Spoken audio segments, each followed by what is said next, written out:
¿Qué tal? ¿Cómo les va? Llegamos a septiembre, se nos viene la primavera muy cerca, los estudiantes están con todo su jolgorio estudiantil, que es muy interesante. Esa buena presentación que hubo de trajes, Además. Y por favor, que cuídense, hagan todo lo más sano posible, diviértanse como se debe, como corresponde, pero lo más importante que lo hagan en forma sana, por ustedes fundamentalmente, que es lo más importante. El alcohol ha sido uno de los protagonistas, creo, importante, pero bueno, hay formas de divertirse de otra manera y bueno, totalmente. Potenciamos a que van a estar bien. El programa de hoy tenemos una nota con el doctor Ignacio Arzac sobre un tema que realmente preocupa a los que lo han padecido o lo hemos padecido, que es el espolón. Exacto. Una patología dolorosa, molesta. Comúnmente llamado espolón, que es el dolor en el talón, ¿no es cierto? Exacto. Y bueno, él lo explica muy bien de qué se trata, que no es el sobrehueso solamente, sino que es lo que fascitis plantar, que hace que molesto, muy molesto. Y que se puede solucionar sin ningún tipo de cirugía, sino con ejercicios. Con ejercicios. Pero no hablo yo, sino escúchenlo a él. Lo contamos a él, lo que pasa, ya la estábamos escuchando. Y también estuvimos con el doctor Juan Sainz, que exacto. habló un poco de patología mamaria y lo importante que es esta patología desde el punto de vista preventivo en las mujeres. El autocontrol, el autoexamen y de qué forma y cuándo debemos consultar cuando se debe tener una patología mamaria. No asustarse. Totalmente. Hacer la prevención de algo que puede ser mucho más serio. Y en mi micro voy a empezar a hablar esto de nos preparamos para la primavera, nos preparamos para el verano, nos enfrentamos a la imagen del espejo que no nos gusta porque no nos cuidamos durante todo el invierno. Empezamos con el picnic. Empezamos a cuidarnos. En este picnic empezamos a cuidarnos para vernos mejor sin hacer algo muy drástico, sino de empezar a tomar conciencia de físicamente y mentalmente encontrarnos bien. Bueno, vamos a ver si lo podemos lograr dentro de 2 o 3 meses. Exacto. Bueno, vamos al programa.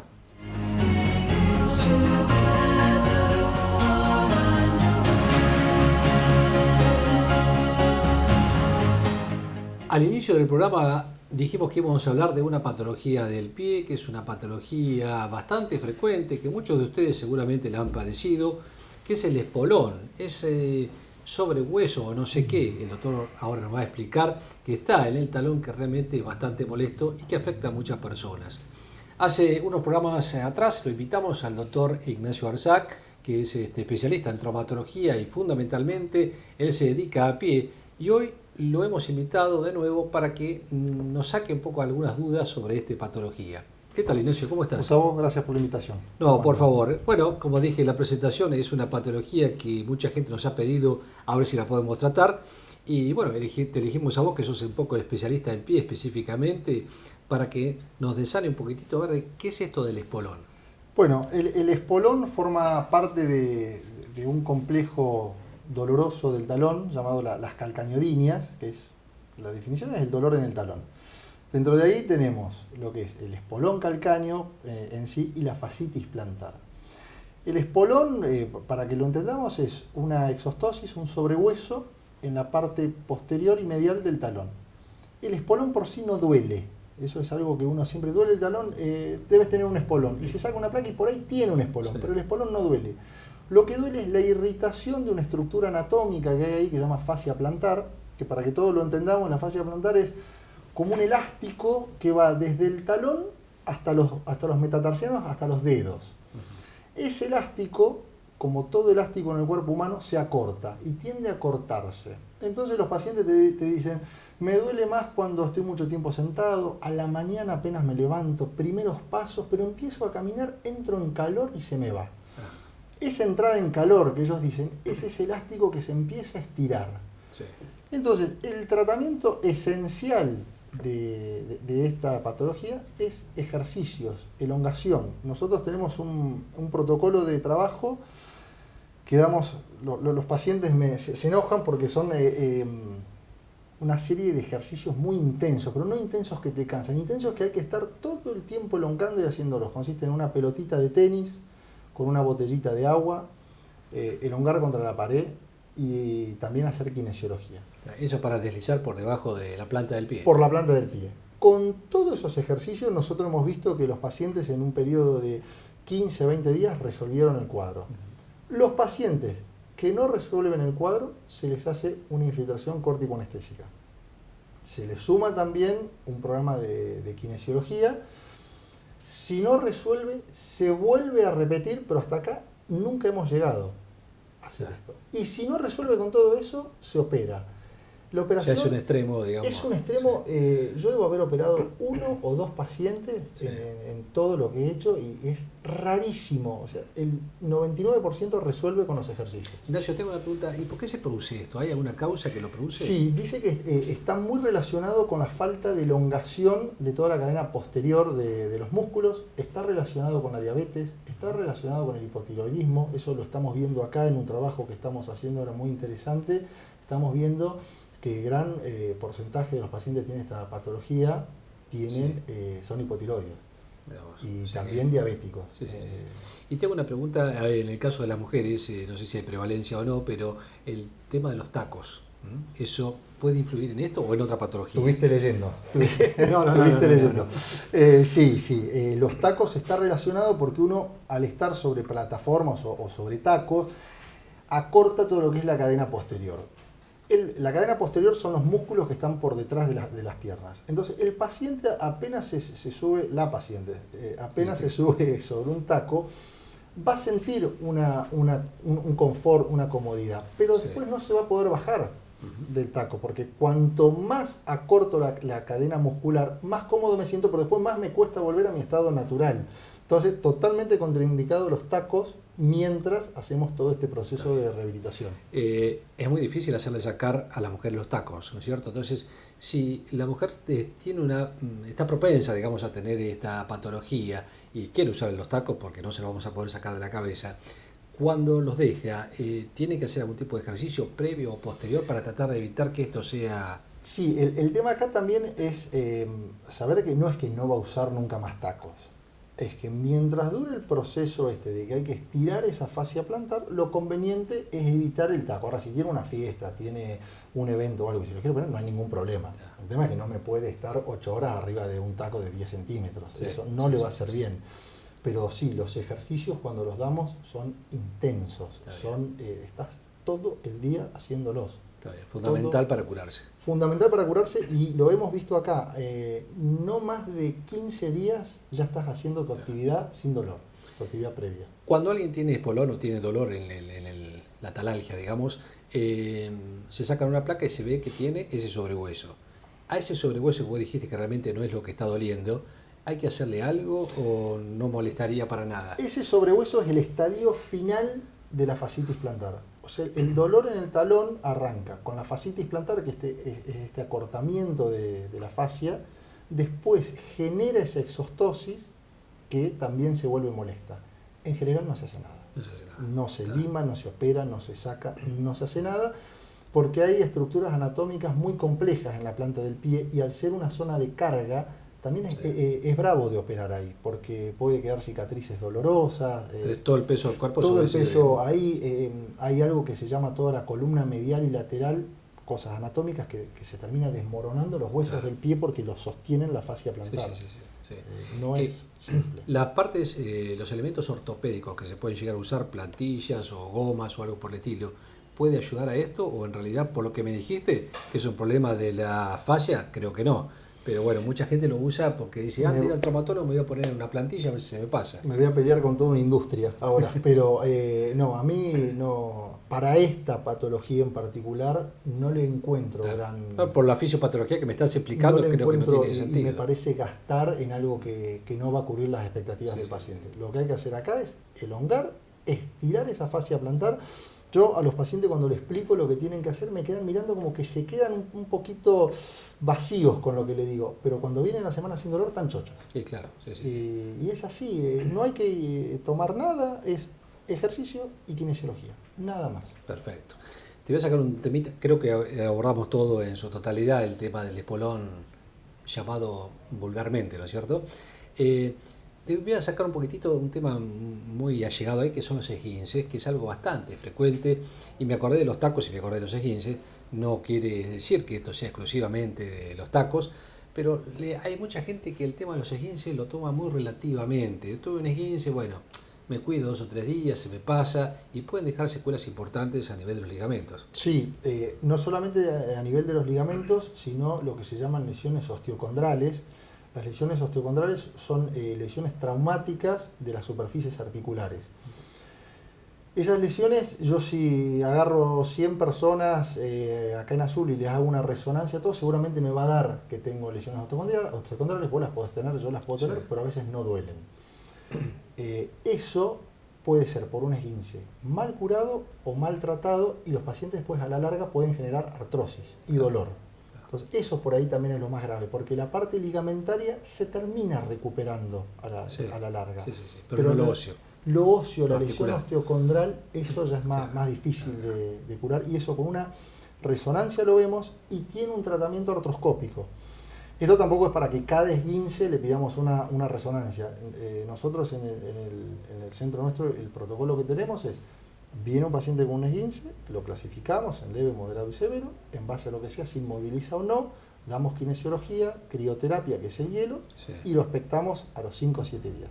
Si el dolor continúa de forma intensa, ahí sí ya vamos a buscar lo que se llama las lesiones ocultas en esguinces de tobillo, que pueden ser lesiones ligamentarias o lesiones osteocondrales, que son las más frecuentes. Y el reposo es fundamental. El reposo es fundamental. Por más que el dolor se pase en los 3-4 días, pero ningún esguince resuelve antes de los 21 días. Claro. Ninguno. Ni acá, ni jugadores profesionales. Nadie resuelve antes de 21 días. Bueno, Ignacio, hay para dar sobre temas del pie, tenemos muchas. Vamos a hablar en algún momento del famoso Juanete, que hay gente que nos ha preguntado también, pero lo vamos a dejar para otro programa. Muchas gracias. Te agradezco porque este tema lo habían pedido y queríamos un poco abordarlo, y te vuelvo a insistir, vos que estás en el tema de pie específicamente, te agradecemos que nos hayas participado. Gracias por la invitación. El doctor Ignacio Arzac, traumatólogo, que nos habló un poco del tema de espolón.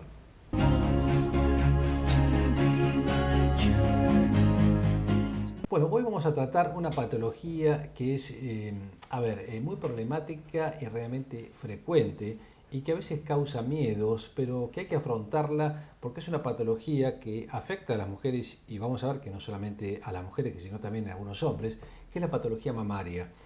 Muchas mujeres realmente se preocupan y se preocupan por su salud, que es lo más importante, porque la autoevaluación es lo más importante que existe en la patología mamaria. Y cuando uno se diagnostica que presenta algo que es anormal, ya sea un quiste, un bultito, algo que se toca normal, lo más conveniente es no esperar que eso crezca o ver si se pasa solo, sino consultar con el médico, con el ginecólogo, con el especialista, de qué es lo que se está tratando. Pero hoy hemos invitado a un cirujano oncológico, que es el doctor Juan Sáenz, y él nos va a explicar un poco toda la metodología de diagnóstico que existe en lo que es la patología mamaria y cuáles son las posibles terapéuticas que tenemos cuando uno encuentra una patología oncológica mamaria. Juan, gracias por estar con nosotros en Salud 10. No, gracias a vos por invitarme. Te hemos perseguido, pero te logramos encontrar. Bueno, Juan, un poco hice la introducción de la patología mamaria, pero te lo quiero dejar a vos. Sabemos que es una de las preocupaciones más importantes de la mujer. Y bueno, el diagnóstico, aparte de la autoevaluación, ¿en qué consiste un poco, no? Sí, hoy por hoy, para las estadísticas que maneja el Instituto Nacional del Cáncer, es el tumor más frecuente, y además es el tumor más frecuente fundamentalmente en la mujer, y la principal causa de mortalidad por cáncer. O sea que ahí uno ve la importancia de todo el tema de la prevención, Sí. ¿no? En lo que hace específicamente a la forma de hacer diagnóstico, no todas las pacientes llegan a la consulta habiéndose detectado, como vos dijiste, algún bulto o alguna anomalía a nivel de la mama por el procedimiento de autoexamen mamario, Sí. que siempre se aconseja hacer este autoexamen mamario una semana después de la menstruación. Muchas vienen a la consulta o porque sienten dolor, que es el motivo de consulta más frecuente, digamos en un consultorio de mastología, o porque tienen dudas, porque hay algún antecedente familiar y han tenido algún tipo de problema, algún derrame por pezón, etc. Entonces, acá lo que entra en juego es lo que se denomina el triple diagnóstico. ¿En qué se basa ese triple diagnóstico? El primer punto es el examen mamario. Este examen mamario que se realiza en consultorio se hace con la paciente primero sentada, revisándole ambas mamas, revisándole las axilas, las fosas supraclaviculares, después con la paciente acostada, colocando los brazos atrás de la nuca, se hace el examen para detectar alguna anormalidad a nivel de la mama.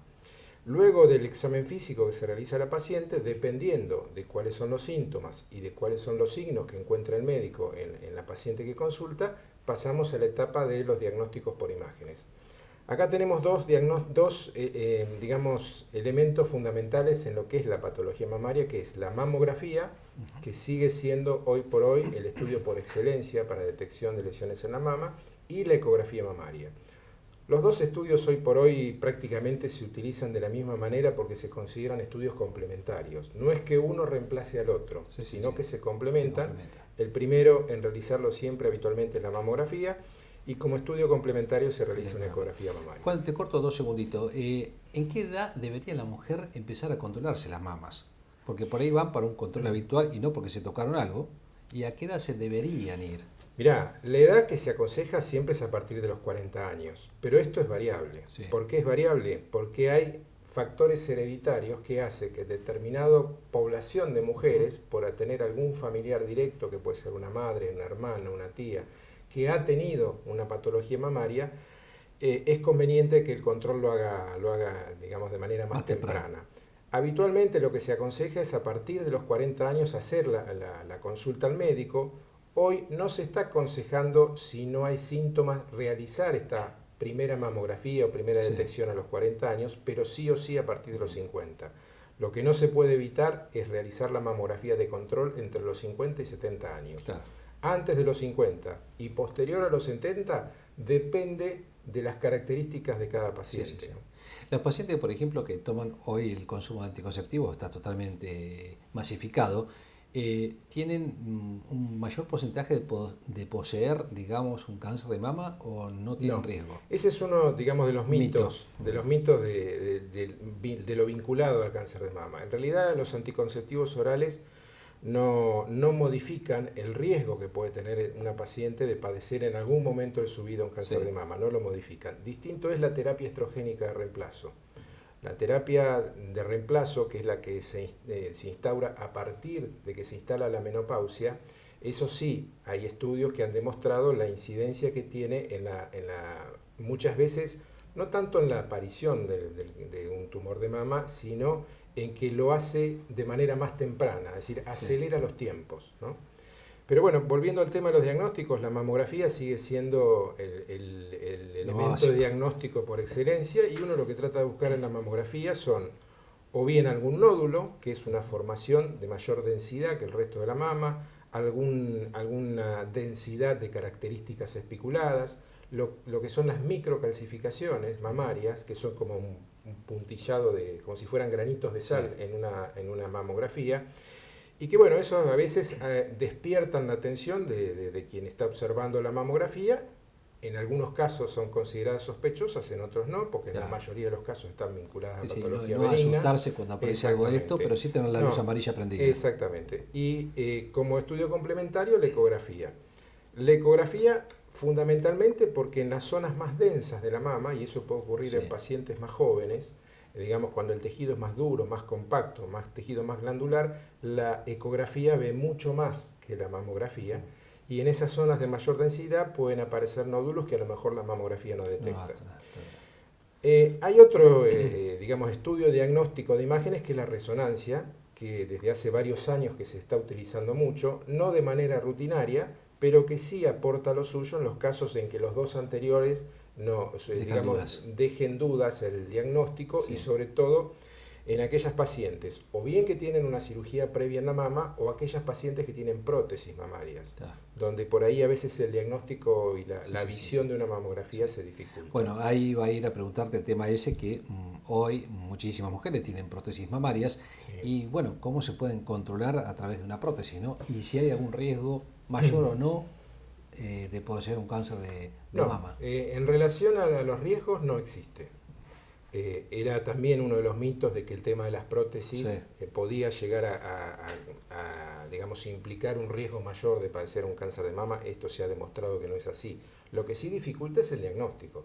Por eso se utilizan algunas técnicas especiales dentro de la misma mamografía, o si no la resonancia magnética, mejor. para tratar de visualizar mejor en aquellas mamas que tienen una prótesis, porque la prótesis lo que hace es un poco como si fuera compactar el tejido mamario, que queda mucho más compacto y por ahí no se puede visualizar bien una imagen. Juan, hicimos el diagnóstico de un nódulo, una lesión sospechosa en la mama a través de los estudios que vos nombraste, mamografía o ecografía. ¿Cómo seguimos? Bueno, cuando uno considera que una lesión es muy dudosa, sospechosa y que potencialmente puede ser algo de características malignas, puede directamente programar una cirugía. En los casos en que existe alguna duda diagnóstica, pasamos a los métodos invasivos. Los métodos invasivos van desde la punción con aguja fina, punción con aguja gruesa, o otro procedimiento que se llama el mamotom, que es un procedimiento especial que toma múltiples biopsias de la mama. Cualquiera de los tres procedimientos son considerados invasivos porque de cierta manera hay una agresión física hacia el cuerpo. Pero bueno, son elementos de diagnóstico que se utilizan como un recurso más cuando se hace difícil y es necesario tener el diagnóstico previo a una cirugía. Si directamente programamos una cirugía, en la mayoría de los casos lo que se hace es una biopsia intraoperatoria.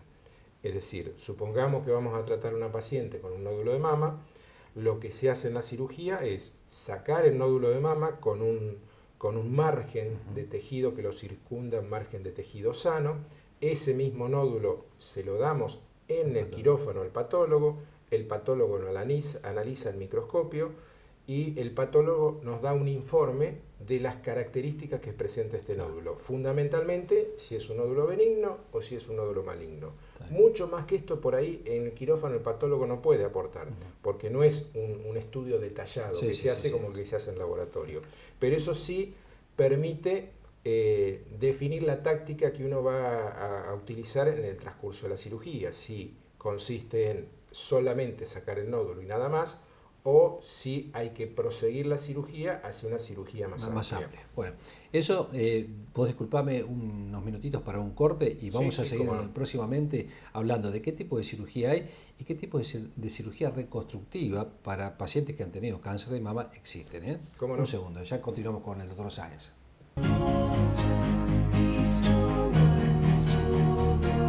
Bueno, Juan, veníamos hablando de métodos diagnósticos, las características que puede tener un nódulo de mama. Llegamos al quirófano, hicimos la biopsia en el quirófano, el nódulo es maligno. ¿Qué tipo de cirugías tenemos para cáncer de mama?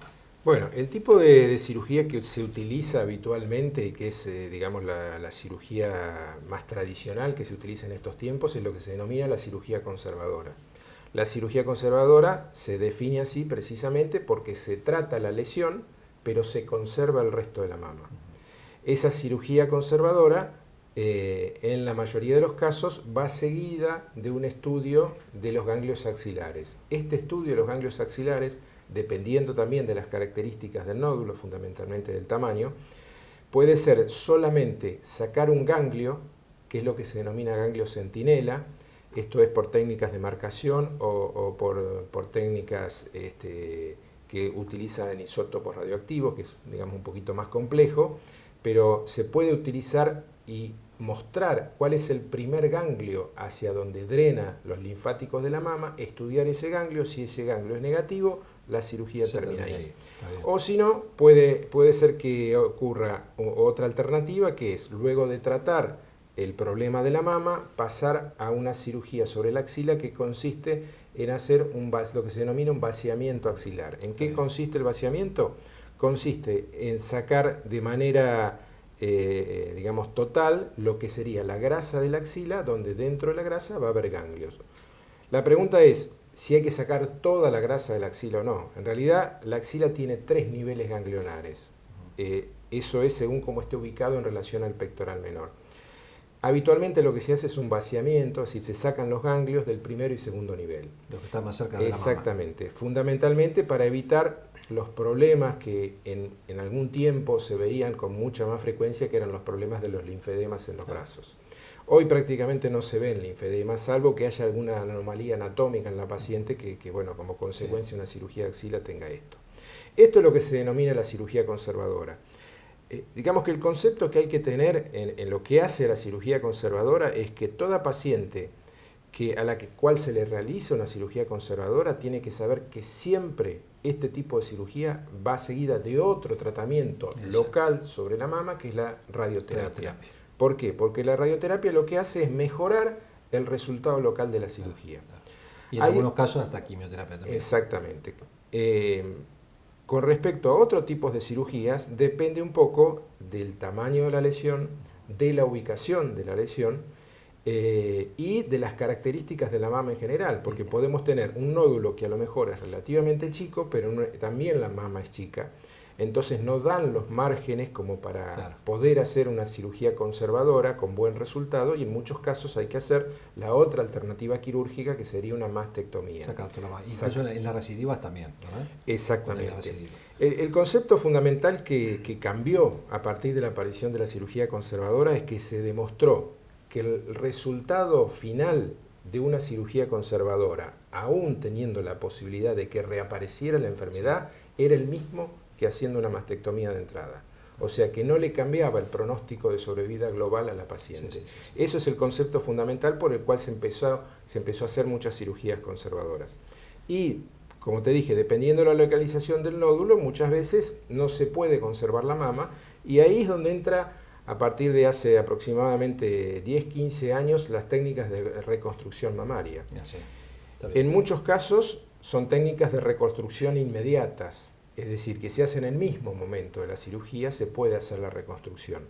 Y en otros casos es con técnicas de reconstrucción diferidas, o sea, la paciente realiza su tratamiento quirúrgico, hace el tratamiento que corresponda, si tiene que hacer un tratamiento complementario, que puede ser la quimioterapia, y posteriormente, una vez que ha terminado todas sus etapas de tratamiento, se programa una cirugía de reconstrucción, que a veces no se puede realizar en un solo tiempo, a veces hay que realizarla en 2-3 tiempos, pero digamos que como concepto, toda paciente tiene que saber que tiene la posibilidad de la reconstrucción mamaria, ¿no? Está bien, perfecto. Y las complicaciones en sí de la cirugía creo que no son tantas, porque bueno, es un tejido glandular que se está sacando, por ahí hay más complicaciones a nivel ganglionar que en la mama en sí, ¿verdad? Sí, no, en general es una cirugía que es muy bien tolerada, que tiene muy pocas complicaciones prácticamente. La posibilidad de una complicación, la más frecuente, podría ser un hematoma.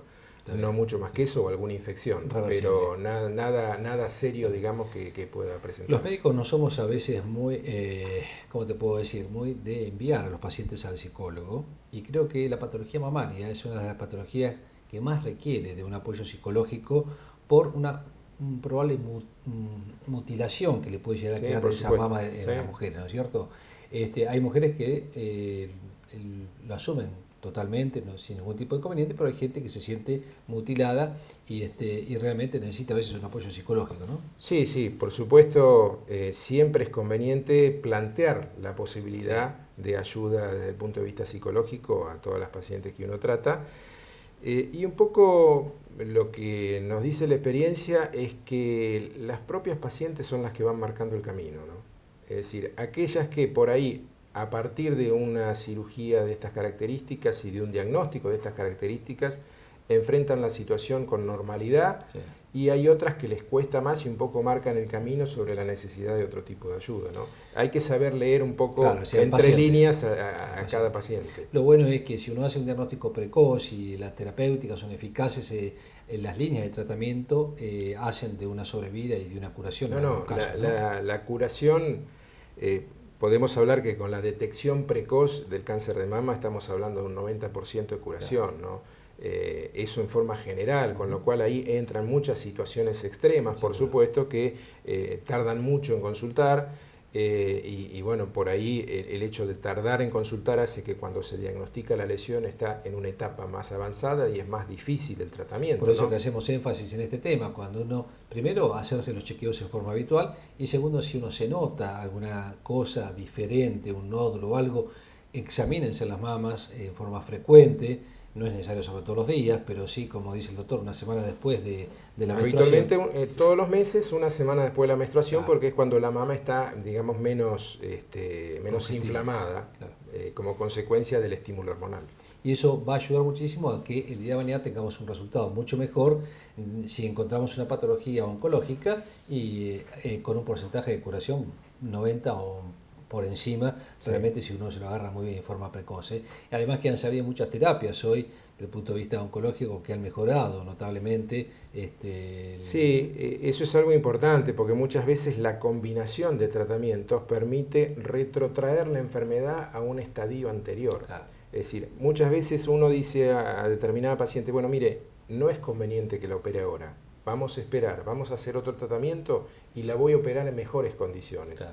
Entonces, eso es lo importante, ¿no? Que la combinación de terapias, de la terapia sistémica, ¿no? Y de la terapia local, como es la cirugía, hace que muchas veces uno pueda operar una paciente en muchas mejores condiciones y retrotraer a un estadio previo de la enfermedad. Y lo bueno es que ya se está viniendo de a poco lo que se llama la terapia génica o genética, que es la modificación a veces de cromosomas para evitar tener un cáncer de mama en el futuro, ¿no? Pero bueno, todavía eso... Sí, todavía eso se está estudiando, se ha avanzado bastante. Sí. Hoy por hoy lo que está, digamos, sí establecido es que prácticamente el 80% de los cánceres de mama diagnosticados no hay factores genéticos, sino que hay otro tipo de factores predisponentes, pero no genéticos. Pero bueno, hay un porcentaje que se podría evitar y se podría hacer una detección temprana de la lesión sabiendo que hay determinada alteración cromosómica que lo hace a esa paciente, la hace predisponente a sufrir un cáncer de mama. Bueno, Juan, te agradecemos mucho. No, al contrario. Claro, toda tu explicación, y es un tema que realmente lo teníamos en tintero para exponerlo, así que te agradecemos que lo hayas puesto gracias a vos, Gustavo. Con toda la claridad. El doctor Juan Sáenz, gracias.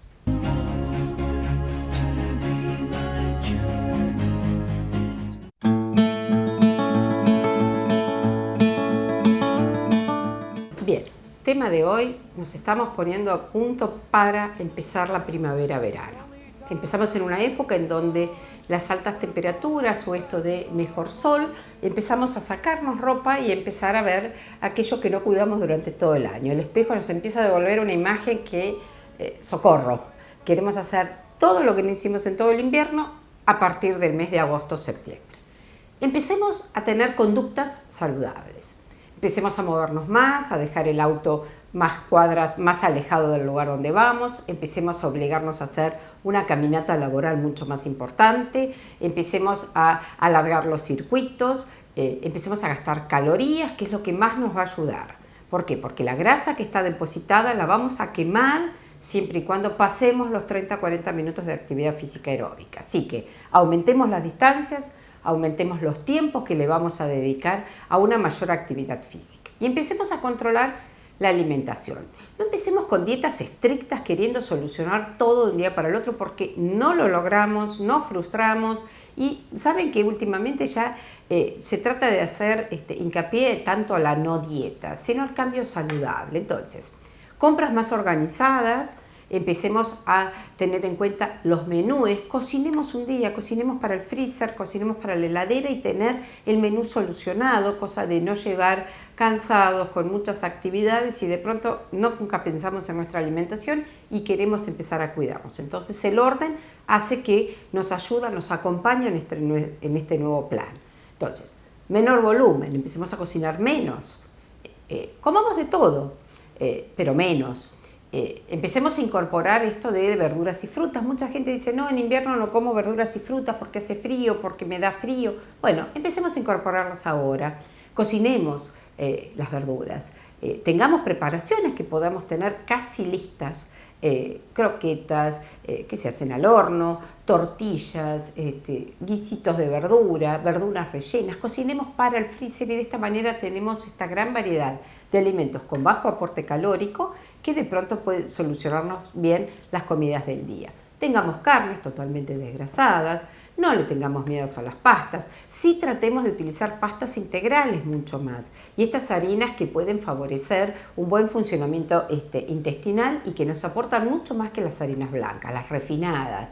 Utilicemos cereales, arroz, utilicemos polenta, utilicemos cuscús o estos granos no tradicionales que perfectamente pueden ser incorporados con bajo volumen de gluten y al ser con integrales también hace que tenga mayor poder de saciedad. Démosle estas presencias de algo crunchy, esta masticación que ayuda a que el poder de saciedad aparezca, entonces con fibra, con texturas mucho más que impliquen mayor masticación, organicemos los horarios. A veces es bueno, así como hacemos la agenda de actividades, organicemos la agenda de la comida, eso nos da seguridad, no nos encuentra desprevenidos, no recurrimos, y más que nada las mujeres, por ejemplo, amas de casa, ¿qué sucede? Que piensan en todo el grupo familiar y por ahí quieren encarar un plan alimentario, pero no pensaron en qué iban a comer para su plan alimentario. Entonces, primero pensemos en la gente que tiene que organizar su plan alimentario. Los demás es mucho más fácil organizar, pero tener mis compras, tener mis volúmenes, tener la variedad, tener la opción de poder abrir la heladera y saber qué voy a comer, organizar los estantes, el tener siempre algo precocido, prelisto como para salvataje total, y tratemos de incorporar aquellas preparaciones que más nos gusten. No es óptimo empezar un plan alimentario para empezar a cuidarnos con lo que no nos gusta. O sea, si no me gustan las verduras, no voy a empezar un plan alimentario que sea duradero. Voy a empezar un plan alimentario comiendo algo que no me gusta una semana. Y a la semana me voy a cansar y no lo voy a incorporar. Se pueden hacer planes alimentarios en base a la anamnesis, a lo que me gusta, a lo que puedo comprar. Tengamos en cuenta que hoy en día los planes alimentarios muy exóticos son difíciles de llevar a cabo económicamente. Entonces tenemos que armarnos con lo que tenemos, con lo que nos da el mercado, con lo que es de temporada, con aquello que es mucho más accesible por la cantidad de gente en el grupo familiar, pero podemos modificar de a poco esos planes alimentarios que tenemos en la alimentación cotidiana. Si usamos frituras, empecemos a usar el horno o la plancha. Si usamos mucha cantidad de aceite, empecemos a hacer la disminución. Tratemos de adaptar el plan alimentario familiar a un plan alimentario saludable.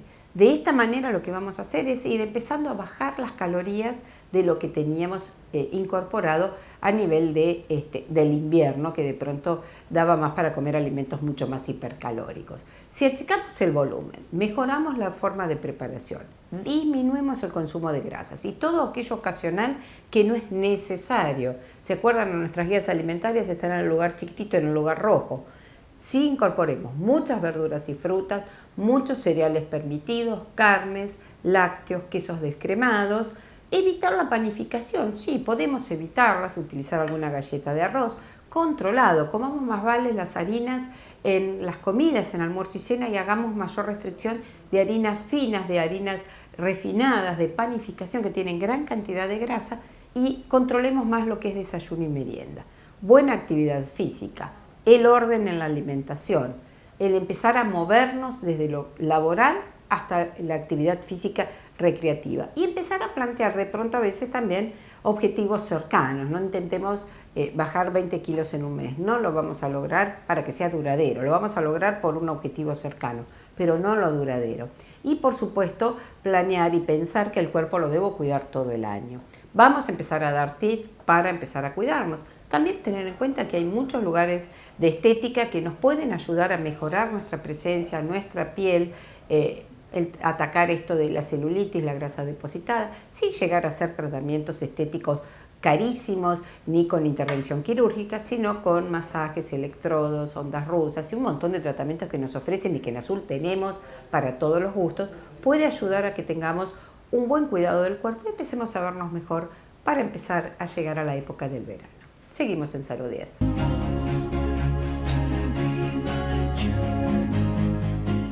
Bien, llegamos al final de Salud 10, un programa muy interesante.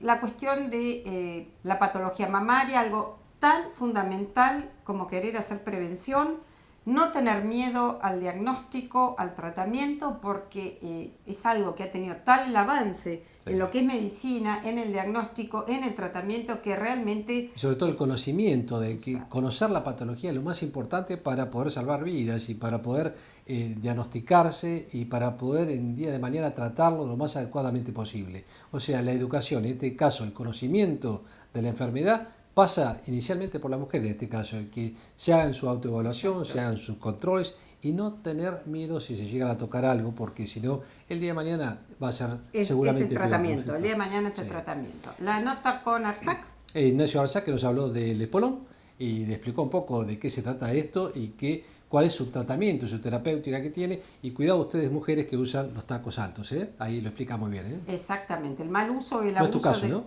¿No es tu caso? No, yo lo he padecido al espolón y realmente tuve que hacer un cambio en el calzado muy importante porque es una patología muy molesta. Y ahora hay que muy tener cuidado molesta. porque los hombres empezaron a usar tacos también, ¿eh? Bien, será Sí. problema de ellos. Nos hacemos cargo hoy de los tacos de las mujeres y prepararnos para esta primavera y empezar a despojarnos de algo de ropa que durante el invierno, lo largo, lo grande, tapaba. Ahora hay que empezar a enfrentar qué nos devuelve Pero el no espejo. guardarla del todo todavía porque me parece que algunos fríos pueden llegar a venir, ¿eh? Pero ya tenemos alma de primavera, entonces Totalmente, eso es importante, ¿eh? nos sentimos bien. Así que bueno, en 7 días nuevamente con ustedes en Salud 10. Gracias. Gracias. Be strong.